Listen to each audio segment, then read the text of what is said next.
Hi, this is Carrie, and welcome to Tandem Talks, a podcast meant to empower you to live your life your way. And I'm Craig. Join us as we go deeper with entrepreneurs and their journey creating success in business and life. Welcome to Tandem Talks, everybody. We are very excited and blessed to have Amy Blaschka out of the San Francisco area here as our guest today. And as Amy's background, she's really made a career offering stories as a service. From her degree in film to 3 decades, spent branding products, places, and people. And she's a social media ghostwriter, which I want to dive deep into. And she helps leaders craft their stories to communicate and connect better by magnifying their reach and their impact. She's a longtime leadership contributor for Forbes, and she regularly shares content through her popular newsletter called Illuminate Me. And I can personally attest to it being both hilarious and very impactful.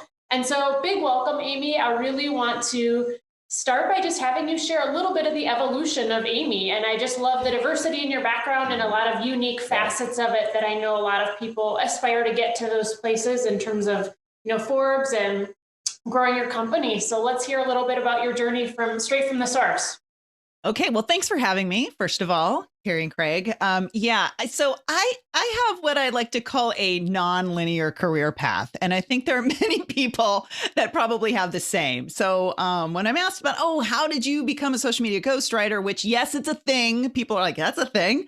Okay, we'll go way back. Okay, so I was the really shy, creative kid, right? Little creative Amy in there in the corner, writing stories, drawing, painting, all that was in my wheelhouse. And I say shy because people that meet me now are like, no way, and I'm like, no, super shy, like hiding behind my mom's leg shy.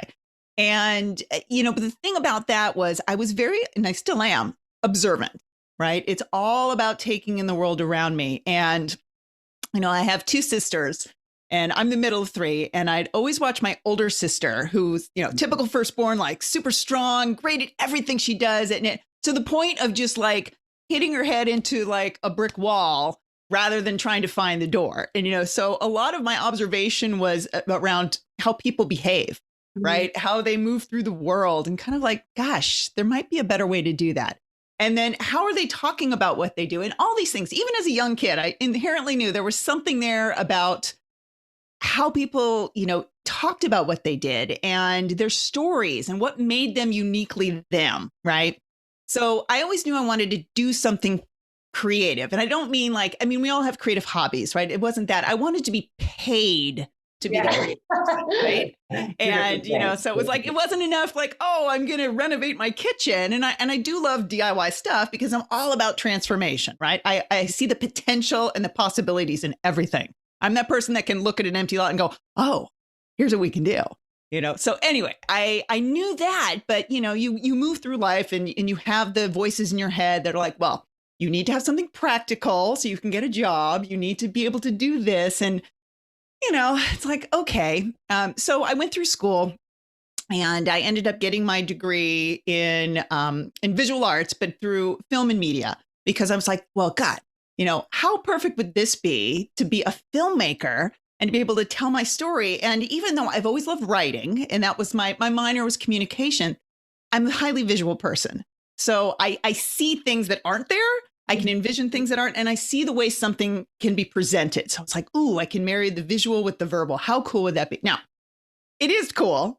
However, graduating with that degree, shockingly, I couldn't get a job right out of school as a filmmaker, So it's like, oh, what? So what is creative adjacent to that? What can I do that kind of still keeps me in sort of that environment? And so I ended up in what I call agency land, right? So advertising, marketing, PR, kind of anything like that. And that was great. And I loved it. And I did that for 10 years. But what happened was that instead of being, say, the copywriter, I ended up on the account side.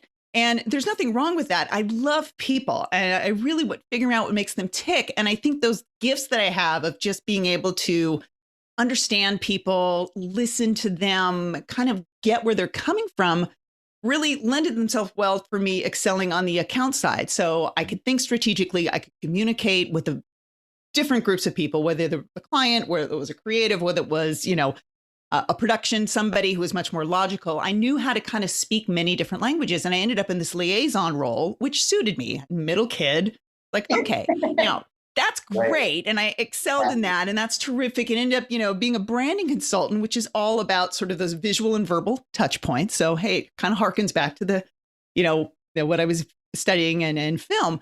However, what started to happen was this divergence from sort of account Amy and creative Amy. And you can be really successful in something and be miserable, right? Yeah. And I wasn't miserable because I was still in this creative environment. But, this is at the time when I'm traveling to Atlanta for Coke or to Minneapolis for General Mills. They were clients, and you're doing this.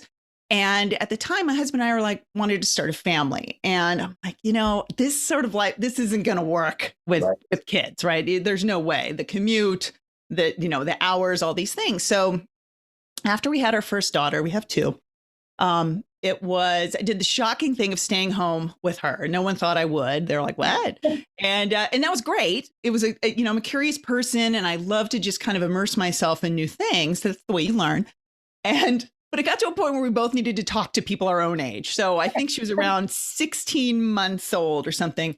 And like, well, gosh, this isn't going to make sense. At the time we're living outside of San Francisco, commuting in and then being on a plane, that's not going to work. And so it's like, well, what else can I do? And I just sort of I'm like, well, let me start. It's been forever since I've interviewed, right? What's that? And my friend at the time, her husband was the head of the board, new board chair of something called a destination marketing organization, which is all travel and tourism. And I'm like, wait, there's something here, and it's like local, because it was like this regional organization in the community in which I live. And he's like, oh my God. He was like, I just took over, but our CEO was caught embezzling and all this bad stuff that happens in nonprofits. And so he's like, you should interview for this. And I'm like, what? I come from the corporate world. What? And it's like, just do it. So I'm like, well, what could it hurt? I need the experience. And it turned out, I made it in the top 2, and then they offered me the job. And when people go, well, how did you go from branding to tourism? But the common thread here is it's telling a story, right? So it was telling the story of a destination. It was all about drawing them in, right? Enticing them to come and visit, treating them well, having an amazing time. And then they go and they tell their friends and rinse and repeat. So, and not surprisingly, travel and tourism and hospitality in general are very much service oriented, right? Everybody wants to make sure that you're having a good time. So whether you're at an attraction, you're at a restaurant, you're at a hotel, whatever. So I stayed there in that role and then beyond that role for 10, 15 years because the people, right? It always came back to the people. Now, again, I mentioned this before, you can be great at something and be miserable. It got to the point though, I left that CEO role after building because I could see the possibilities. We transformed it. After coming from somebody who had embezzled money, it's like I had to establish trust with these 5 different cities that were funding us. I had to create a new revenue stream to build the team up, kind of say, it's okay, we'll make it better. And we did. And I'm really proud of that. But, I left that and I was consulting then, which is when I first went out on my own. So I've gone from corporate to nonprofit to being an entrepreneur and kind of out there on my own. And the natural thing, the low hanging fruit was, well, just consult with these organizations. Now, that was great, did well. But, that little creative Amy that resided inside me that really was only getting little snippets and scraps when I would sit down to write on the side really wasn't getting fed. And I was miserable. And the last thing I did before I switched over from being, more of an organizational consultant with these tourism entities to a writer was this organizational audit. And it's as sexy as it sounds, right? I got it done. It was great. But I'm like, I am dying inside. I need to do something else. And along that, about the same time, this is when LinkedIn, which had previously only allowed their self-proclaimed influencers, right? This is what LinkedIn says you're an influencer, not you're telling people you are. They'd only allowed them to publish, right? They would put out articles and things. And so they'd opened up the platform and I had started doing that. And I became friends with someone who was one of those influencers. I followed what he did. And offline, he's like, and I would talk about, what I really want to do is this, right? I'm doing this and I'm successful, but I really want to do is this.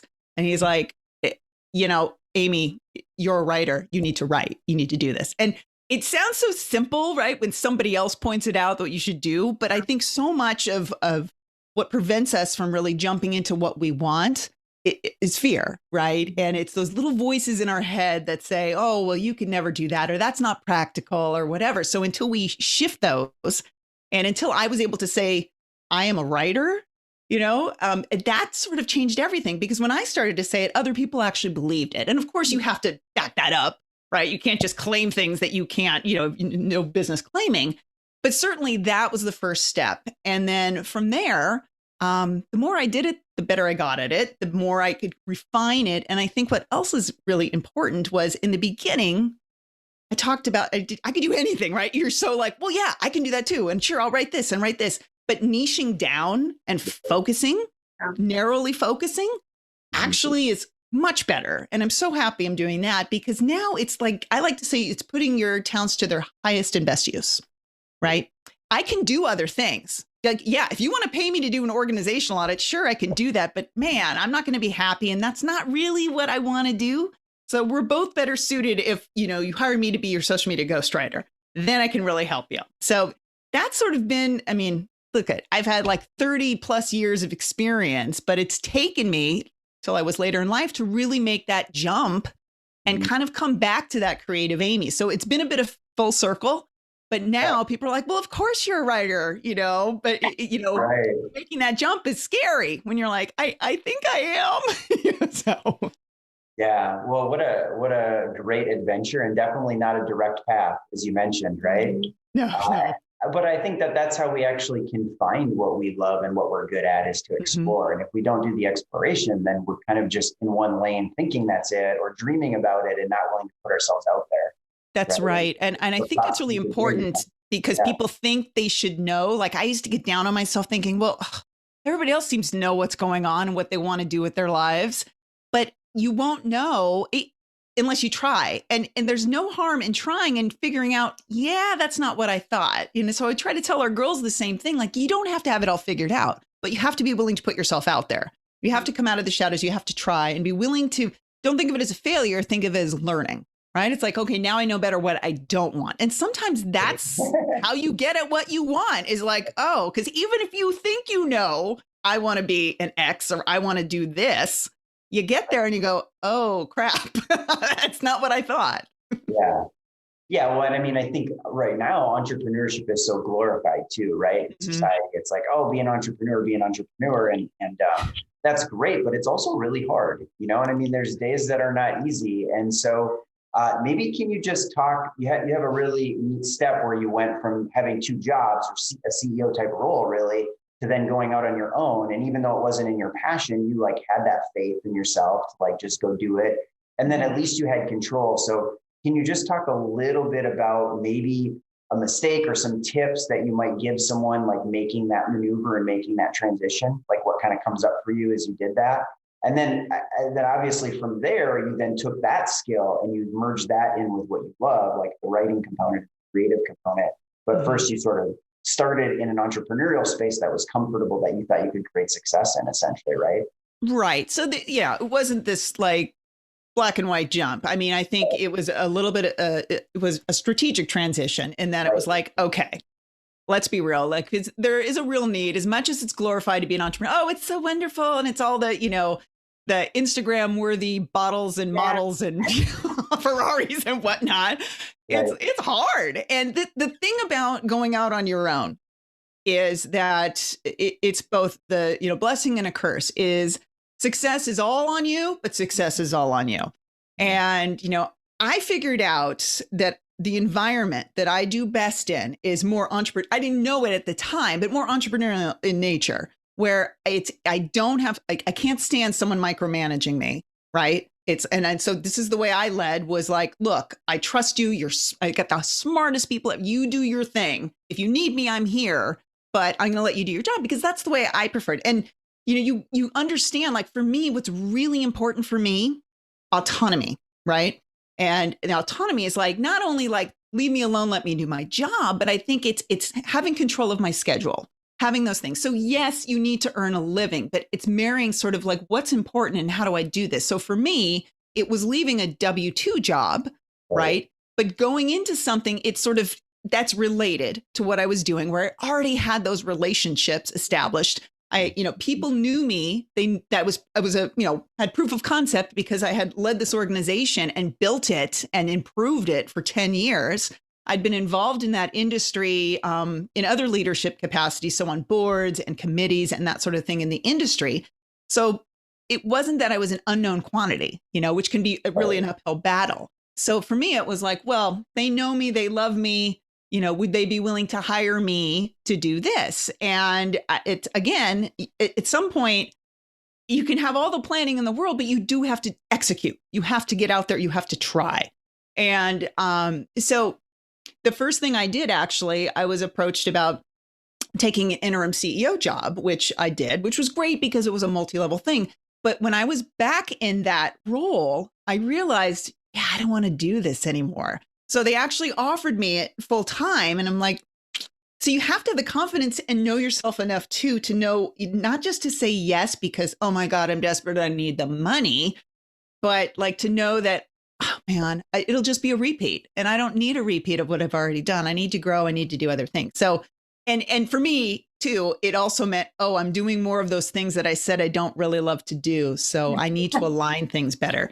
But being sort of that independent, being that sort of free agent. And for me, being an entrepreneur, it was a solopreneur, right? So everything relied on me. So it wasn't that I had an assistant who could, take care of the billing and take care of this and make sure that clients are paying and get the proposal out and deliver on the proposal or go travel or do this and all the things. But to me, I was willing to make that trade-off because ultimately it meant that I had that autonomy and freedom is what I really wanted most. So when I was able to do those types of things, it was while I was kind of running concurrent paths. So first it was go from W-2 to solopreneur. And then it was, okay, I have a steady income stream. This is happening, but the type of work I'm getting paid to do isn't really right. So then start also on the side doing some other writing and kind of the same process. People have to know you exist and know what you have to offer before they're willing to invest in you, right? And you have to believe in you enough, because if you don't believe in you, how are you going to expect anyone else to believe in you? So it was building up sort of that cred, right? It was like, yeah, I can write and here's what I've done. And for, what ultimately became ghostwriting, I can't share the work I've done with my clients because by nature, this is a weird thing, right? Yeah, trust me. Sort of situation because it's confidential. No one should ever know that you're working with a ghostwriter unless you choose to tell them that, right? So like, how do I do this? I can ask them for recommendations, which my clients always happily do. But it was a little bit of kind of putting myself out there. And then, like I said, once it was fully into, okay, I am 100% writer. I think my little fear kind of, oh God, am I going to be able to replace this income or grow it if I only do this? And so it was, yeah, I'll write your web copy. Yeah, I'll do this. Yes, I'll do that. And, like I said, I can do lots of things, as I'm sure a lot of people can, but was I enjoying it? And was I the best suited for this? Sort of thing. So then it was narrow the focus, because when you narrow the focus, it's not that you're turning away other opportunities. You are just greenlighting it for those people who will go, oh, that's what I'm looking for. I'm looking for an expert at this. I don't need, what's the likelihood they need this and this and this and this, and they're all kind of disparate, unrelated things. Right. Well, and from your story, I just really appreciate that you narrowed down your deepest value of autonomy and freedom, because I think once you have that established, it's much easier to make those tough decisions along the path when you know like your deepest priorities at the end of the day. So I love that aspect of your story. And one thing from your content that just really resonates with me is just your emphasis on authentic communication, effective communication. And of course, as a ghostwriter, that's so central to what you do. But from what you see, whether it's on social media or in your career path, what do you feel like are the biggest challenges that people have in being authentic or being effective? And even deeper, what are the things people don't realize they need to work on? So what I see a lot is the hesitancy. They hear the word authentic and they're like, okay, yeah, but being authentically me is boring, or no one would care about what I have to say, Amy. I'm not a, they don't think they're a titan of industry. Or I'm not Gary Vee. I'm not whatever. So I think people make the mistake that they try to be like someone they're not. Yeah. When it doesn't align with authentically inauthentic. Yeah, but they don't see it that way. They think, oh God, to make it, is particularly on something like social media. I need to. What I should do is this. They should themselves to death, right? Where it's like, should do this. I should do this. I should do this. I'm like, no. What matters most to you? And it comes down to those things, right? The clarity of knowing what do I want, what matters most to me, and then being brave enough to let that other stuff fall away, and having to be okay with not everyone will love you. Yeah. Right. Yeah. And that's hard. It's hard if you're someone like me. That was hard for me at first when I was putting content out. Not that I expected everyone to be like, fall in love with Amy. Oh, she's wonderful. I don't need the affirmation that people are like, you're the best. Like, I don't want that. But it hurts when you're a creative person and you put content out and people attack it, because you do take it, I did, as a personal affront. Now I've gotten a little better with that. But, there's this quote that literally is on my wall, and I've mentioned this many times. And this comes from my tourism days when I was at a conference. There was a gentleman there who is Sasha Strauss, and you can look him up on LinkedIn. He laughs, I think, every time that I mention him. But he said something. There was this big insight. It made such an impression on me that I've kept it, and I refer to it this day. It's, you are something specific to a special few. And if you think about it that way, you don't have to be all things to all people. And people get wrapped up in feeling like they have to, oh, I'm going to offend somebody, or this person's not going to like me. Now, I'm not saying that gives you free license to be a jerk. Right? But, if you kind of go, that's okay. Like, it just gives you that freedom to have your people align with you. If someone doesn't like you, they can keep scrolling. They might leave a nasty comment, which has happened, to me or privately or publicly. But, you learn to deal with the trolls. And someone told me too, if you get to a point where someone's trolling you, you've made an impact in some way. So take it as a compliment. I was like, okay. So, when we're talking about that and talking about communication, I think, and authenticity, it really comes back. It's so much easier just to be yourself.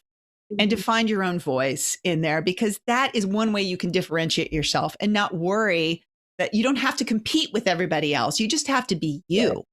Right. So that's number one. And I think, in terms of some of the missteps people make, some basic things that I see are the lack of clarity when they are either doing a video or they're writing something. It goes all over the place. You're like, what is the point, right? Or like they try to cover too much ground. They're not clear. It's or it's confusing, and that's the thing. If you confuse, you're going to lose, right? People don't have the tolerance nor the patience or attention span to stay with you to kind of figure out what is she getting at. Like they won't. They'll just keep scrolling. That's the nature of the beast. So it takes some work, but if you kind of stick with, okay, I want one takeaway in my communication. What do I want people to get after reading this, after viewing this, whatever? That's a really good rule of thumb. And, if you have 3 or 4 or 5 different things, you can create that many pieces of content. It's more content versus one piece. I think that's what I realized getting on LinkedIn, especially, is because the videos tend to be so short. And we're used to doing public speeches where it's 3 hours or 2 hours. And we're like, whoa, I don't have time to tell my story. It's I don't even have time to make 2 points. It's you just got to make your point and get out, for sure. Yeah. Well, one of the things that I really like about your writing is you write like someone talks or communicates. Mm-hmm. And I've noticed that sometimes people, instead of communicating, especially on social, like they talk, or even in our book, it's we wanted the book to sound like us, like someone was having a conversation with us, which didn't always work with the editors, but we're working with it. So I think that it's refreshing. And I think when I read your stuff and it's one line and then a paragraph and then 2, it's just, oh, okay. It's I'm in a conversation with you, right? And so can you maybe just open up on that a little bit and share how, I don't know so much how you got there, but like how people can do that as well. If there's any insight you have. Yeah, thank you for that, because that's intentional. And I think it's much easier for people, I tell them to write the way you speak. I mean, obviously, make sure that you're grammatically correct and there's punctuation and different things. But if you know the rules, you can break them in such a way that it, drives people kind of go, oh, okay. Right. So you want to make it interesting. If you're the type of person that speaks and your blocks of text and you never, deviate from that and your tone stays the same and it goes another, you're boring no matter what you're going to do. So I would advise against that. I advise breaking it up. However, I like to think about anytime I'm writing something or a video or any piece of content, I'm having a conversation with somebody, right?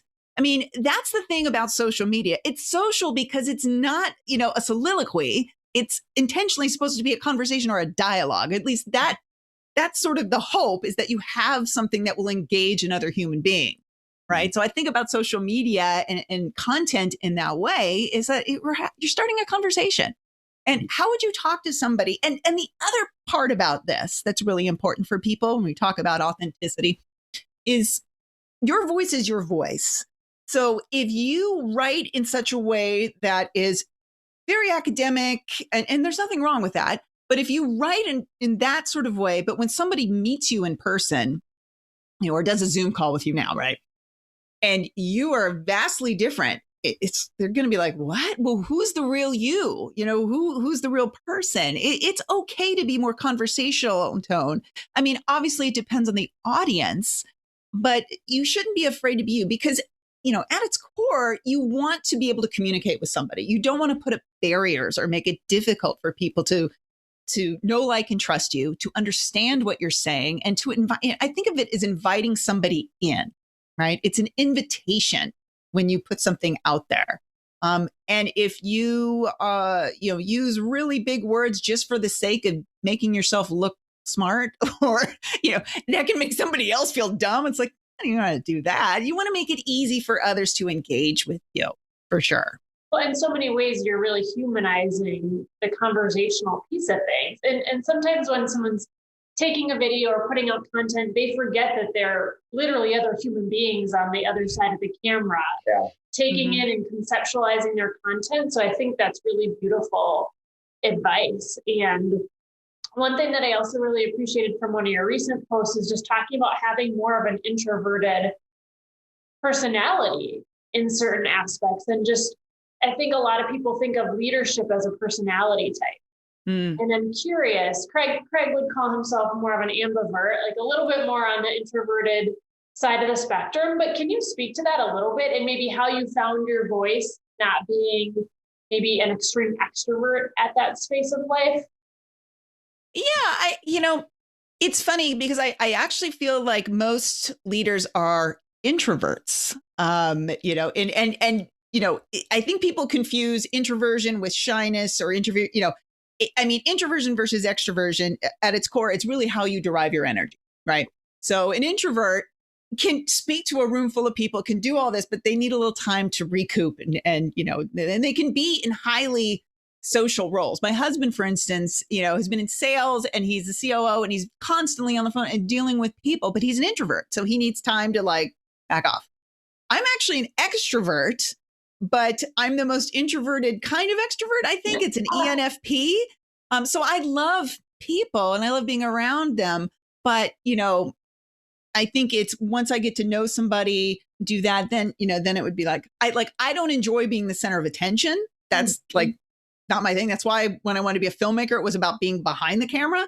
So for me, it was like putting yourself out there. I think what you have to do is kind of draw on those natural gifts, right? And I'm an extrovert, but like I said, when I was a kid, it was really about observation. It was about taking it in. And I think it is just sort of like, okay, whether you're an introvert or an extrovert, in terms of being a leader, I think you have to always make it not about you, right? So, it's really always going to be about somebody else. I think when you get into the habit of putting others ahead of yourself as a leader, as an entrepreneur. It's sort of what would my clients want, what my potential customers need, that sort of thing. You can get in that headspace where it's never about you or your product or your service or this. It's about how you can help somebody else.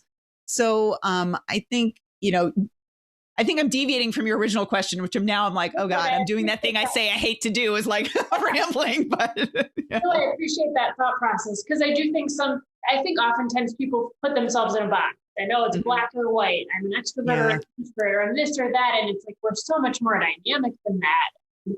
I also love the thought process of it isn't about you, and just letting your natural gifts really flow, and taking that light off of yourself in that capacity is powerful. So, yeah. Well, Carrie, we did a talk once, and Carrie said something really powerful. She said, I'm quoting my wife here. She's also listening, but broadcast who you are so that like the right people can find you. Yeah, right? That's great. That's great. That's exactly it, right? Because that makes it easy for them. Your tribe's out there. Yeah. They really want to connect with you and follow you and be part of your world, but they will never know that until you sort of are clear on who you are and what matters most to you. And then when you do have that relationship, it's authentic because they're attracted to the real you versus like LinkedIn version of you, or the Instagram version, or the book version of you, or whatever else, right? So yeah, so powerful. Thank you for, I think, getting us to that space. Is like it's so valuable. And like to your point, we still struggle with this because I feel like I'm a former banker, and like Carrie's former teacher. It's like we have so many things we can do, but being able to zoom in on like what are you really good at is a super valuable tool and skill, and it takes some discipline to do that. I think right? So. Yeah. And I think, you'll find as people do, particularly if you can do a lot of different things, there's always going to be that common thread, right? That weaves its way through your personal, professional experience, why you're drawn to certain roles in certain industries and doing certain things, because that's probably drawing on your natural strengths for sure. So when you can identify that thing or those things, that will help you too in finding that clarity. So it is a useful exercise to kind of examine, kind of step back and sort of have that awareness to go, oh, actually I never thought about it that way. But you're like, oh, okay, then I should do more of that. Yeah.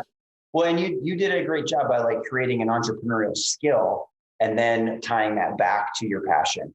Right. And I think a lot of people go into entrepreneurship being like, I have to be passionate about being an entrepreneur or my like medium. And we don't necessarily believe that. It's just like a tool, right? And you can learn that tool and then also transition that into a passion, like, charitable work or writing or whatever else it is somebody's really, really passionate about. So thanks for kind of living that example that we're big proponents of really sharing and teaching.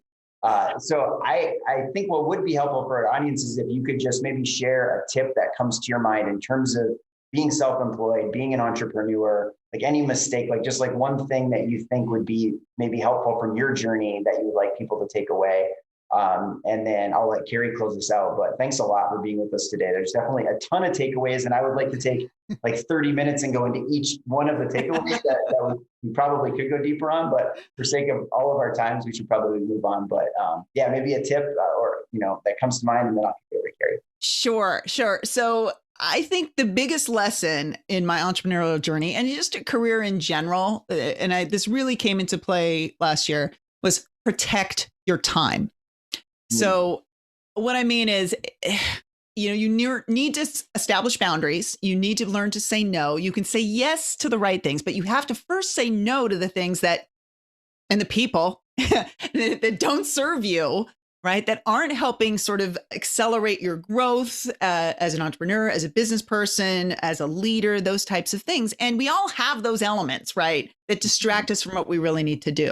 So I think protecting your time is really important. For me personally, what that means is, and I've already talked about the autonomy and freedom, that means taking back my calendar too.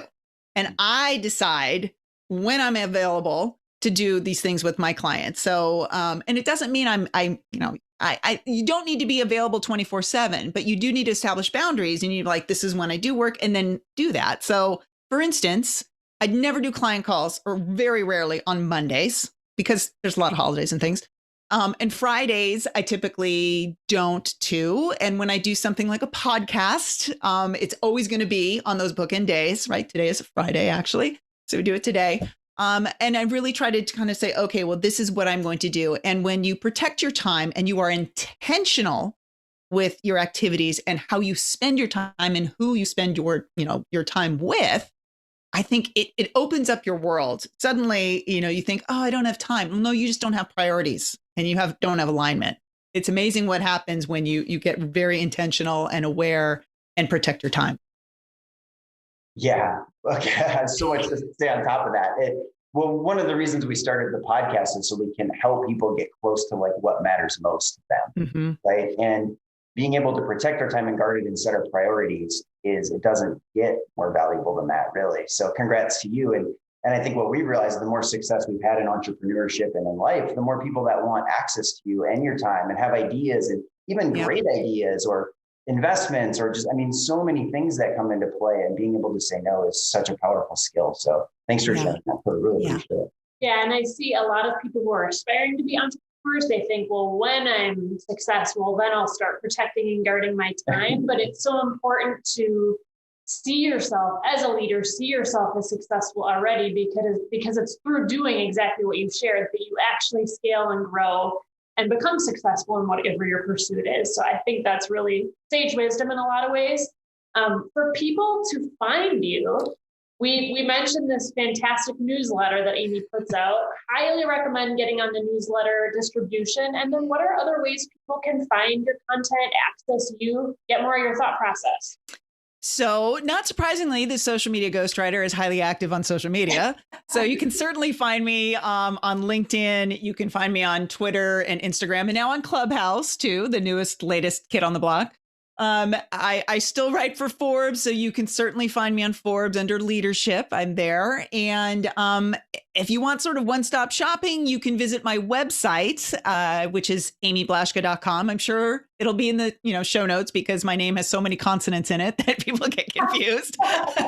So you can find it all there. That will give you access, obviously, to my social media channels, to Forbes, as well as my illuminating newsletter, as you mentioned. And thank you so much, Carrie, for subscribing. I am having some fun with it. And it is another outlet for me to share my wisdom, certainly, but also let some of my personality shine through. So it is, thank you that you thought it was hilarious. So there are funny bits in there. Well, we can feel that you're having fun through it, which is the ultimate. That's what you want as a reader, right? Is to be able to experience that through the writer. So super. Well, there's so many different ways people can support you, find out more about what you're about. And I know there's just a lot for the audience to unpack. So taking elements and really working on implementation for all the listeners today. And more than anything, I hope everybody enjoys the grind. And thanks so much, Amy. Thanks for having me, guys. Thanks for listening to today's episode. Please subscribe and leave a review, and be sure to visit tandemconsulting.co/talks.